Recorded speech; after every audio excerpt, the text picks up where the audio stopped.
watching this video, it means you want to dig a little deeper. That's why this is called Digging Deeper. And now the question is, how do we think like Christ? We heard in verse 8 in chapter 4 of the book of Philippians that, whatever is true, just, noble, true, just, honorable, pure, how do we cultivate that into a thinking process so that it may help us rejoice in the Lord, focus on Him, and be perfected by Him to be more and more like Him. So let's take a look at Philippians chapter 4 verse 8. Just one verse with keyhole focus on just this verse, because there's a lot to unpack. Finally, brothers and sisters, whatever is true, whatever is noble, whatever is right, whatever is pure, whatever is lovely, whatever is admirable, if anything is excellent or praiseworthy, think about such things. So, looking at this verse, think of some examples which you can set your mind to based on these characteristics. So, developing from the challenge that I gave you earlier on what you're thinking, these 8 characteristics are mentioned in verse 8 can be found when we fix our minds on Jesus.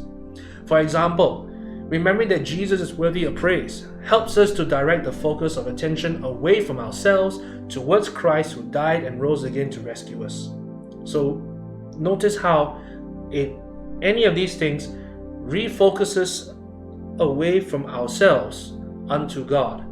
Because what gives God honor, what is praiseworthy, what is excellent, all these things can only come from a single source, that is God.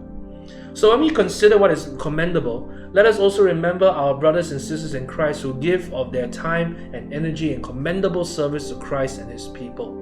The list can go on for everyone. So we think of our officers, think of our pastors, think of our leaders in the church, think of our family, our parents, how these guys are, how their actions and acts of love are commendable to each of commendable, and therefore we should give praise to God and remember to show our appreciation to them as well.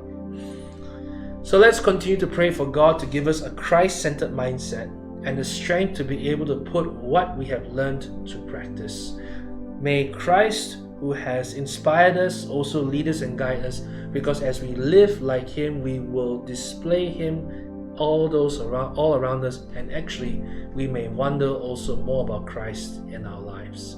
So dig a little deeper, go a little further, so that we may see more of Christ in your life, and I promise you, these things will come out easily, and Christ, who is faithful, the God of peace, will be with you.